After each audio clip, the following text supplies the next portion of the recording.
Welcome to Motley Fool Weekly Tech Review. I'm Chris Hill, joined by Lyons George and Eric Bleeker. It's almost hard to believe that there are more problems with Windows 8. Really? Again? Yeah, I know. It's shocking, isn't it? Yeah. Didn't see that one coming. And it came out so strong. Yeah, so we're looking at right now Asus, which is one of the larger OEMs in the Windows chain.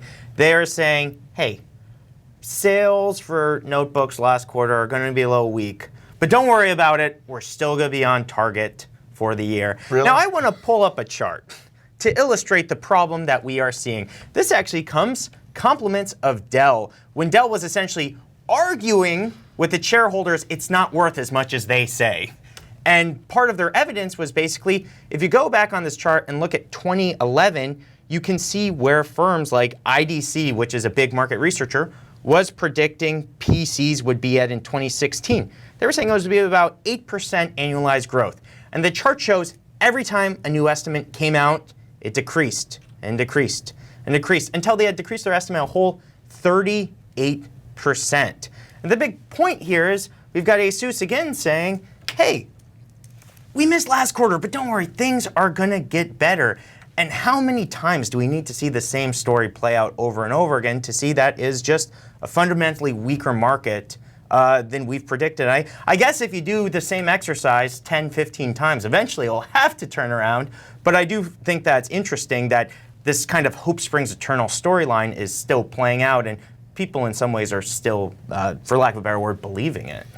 We've seen Microsoft shares actually have, surprisingly, a very good year so far.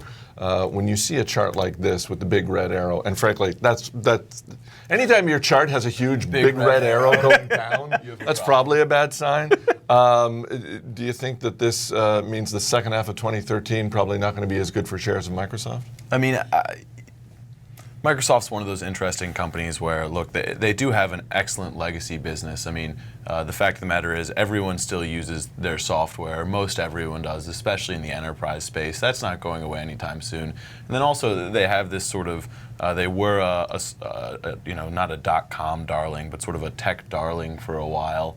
And so there's a lot of the market that's still waiting for them to sort of reemerge. I mean, they shares popped, what, 11% off of one executive's offhand comment that they would maybe think about acquiring Nokia.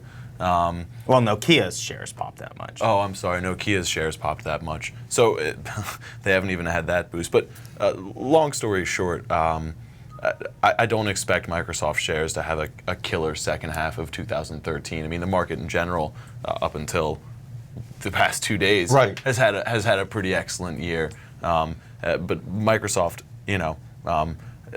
I think they're going to have trouble coming out with something that really makes them more than just a legacy business. And to put a fine point on that, you had mentioned still in the enterprise, one of the problems is enterprises aren't adopting Windows 8 as they would like, and they are putting a new release on Windows 8 that makes it a little more friendlier for users who are used to that old kind of operating system. So we'll see how that drives adoption. All of the losses are on the consumer side right now. So we really need to see a turnaround that consumer side as well as enterprises latching on to Windows 8. It's not winning on either battlefront right now. Let's stick with consumers, and I'm thinking particularly of iPhone consumers, and this, the whole notion of game controllers just for the iPhone. Yeah. How's this going to work? I'm going to have to plug something in, a joystick or something exactly. like that? So. Do I want this? Take a joystick and stick it right into the screen. Right in the middle of my iPhone? Just right into the middle of the iPhone. This is an interesting storyline because there is potentially something here. Essentially with iOS 7, and we've talked about all the design issues and whatnot, but as a functionality perspective, they're including a way to be able to do game controllers with iOS 7. And, images leaked out of Logitech with a controller that would latch onto your iPhone. It's a case, essentially. Yeah, it's essentially a case. And I think, there's different ways of handling this, but that's how they're approaching it. In any case, there is a market that would probably want to have, more control options than just touch. The question is, can you build up the critical mass of casing that developers will actually make games for it? Because if no one's making games to really take advantage of this, I don't think that market's going to take off. So it's one of those things that has a little optionality, and I think with an Apple TV could maybe be interesting as well. Basically, you're watching your TV, playing something through games, and essentially have this different controller in your hand. Maybe there's something there, but I think it's a pretty low-risk bet for Nintendo, and we see people, and we'll talk more about this, trying to do the same thing on the Android side with maybe an Ouya or NVIDIA Shield. So there's going to be a lot of work here, and also on the threat side, Nintendo's greatest strength is still mobile gaming. You look at DS selling over 150 million units. So I don't necessarily know if this is going to fundamentally change anything, but it's just another threat on that mobile side. One thing I will say, I have a fair amount of friends who are in the mobile gaming industry. I think the developer desire to make games for a more fully realized mobile platform is there. I think people are ready. You look back at the Game Boy, right? What made the Game Boy popular, it wasn't really an incredible device in and of itself, but there were just these addictive games at the heart of it. I look at sort of the picture of the leaked Logitech device that we just put up there. I mean, that's going to be able to turn your phone into essentially, a Game Boy in 2013. I think that frees developers up in terms of what they can do with their games, and even though the industry sort of goes up and down, we know that consumers enjoy gaming. They've enjoyed doing it. They've enjoyed doing it enough on the mobile device that entire companies have risen and fallen around that. So I'm excited to see what comes out. I'm excited that Apple's baked that functionality into iOS 7. I'm excited to see what games come out of it. And also just one last point.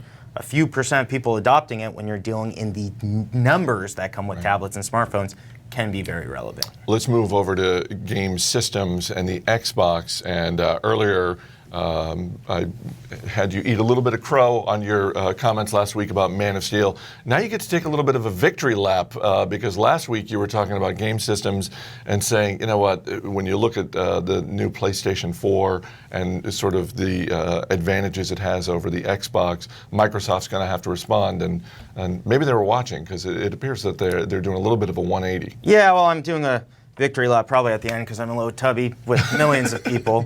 A lot of people were calling for this, and this is why they're doing it. And what I said last week was essentially, hey, these DRM issues, Sony didn't do it. I think what happened, they were looking at the publishers, Microsoft blinked, essentially. But when Sony didn't follow along, I think it's pretty easy to come back, remove something like this, the console always connecting. There was already some dissension on that widely before they announced it. Once they announced it, it really spiraled out of control.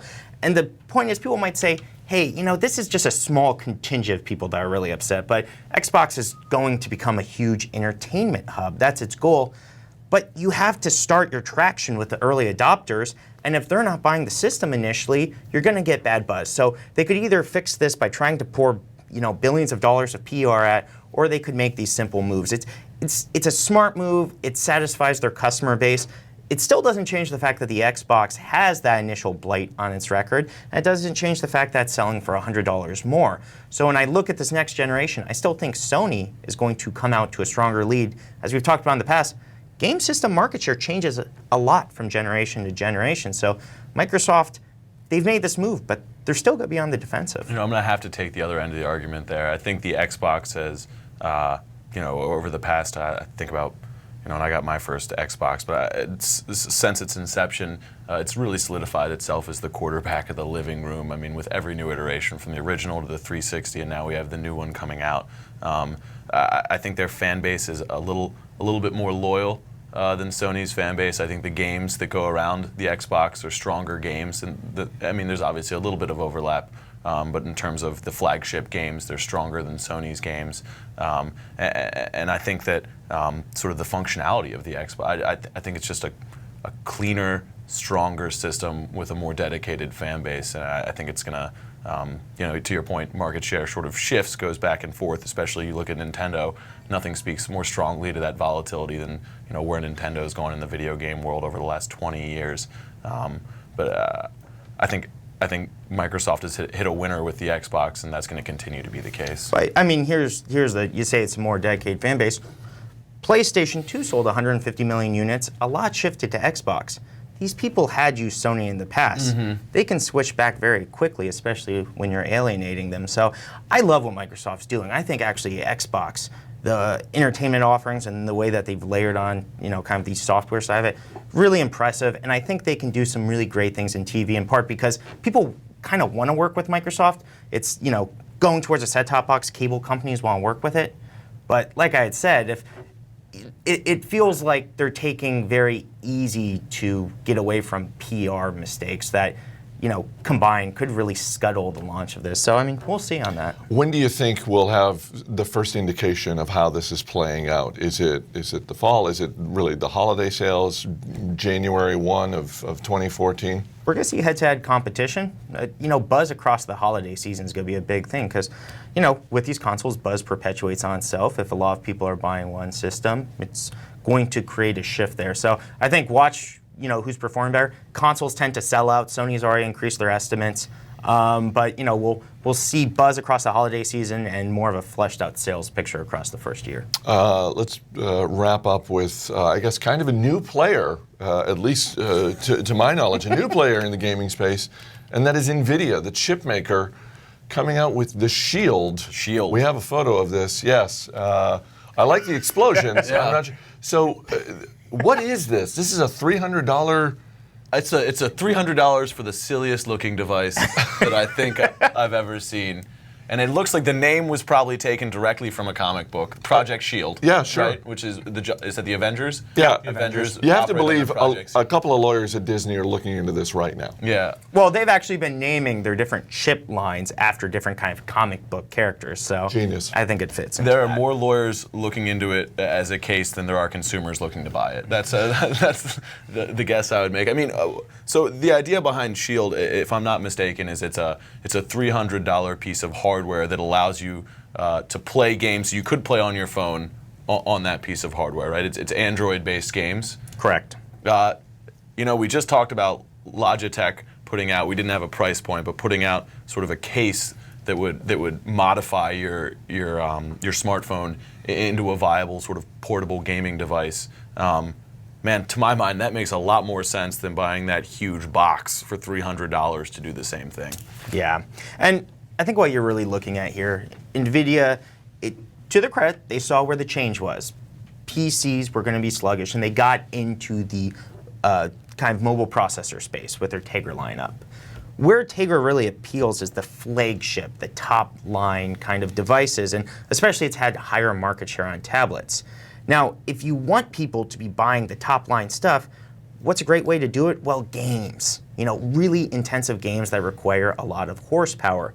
So, I think they're trying to jumpstart the market because, Cut the Rope and Angry Birds isn't really pushing the limits as much, and they want to see more full-featured 3D stuff. Some of the, there's the Batman games on iOS. Long-form gaming. Yeah, a little more intensive stuff.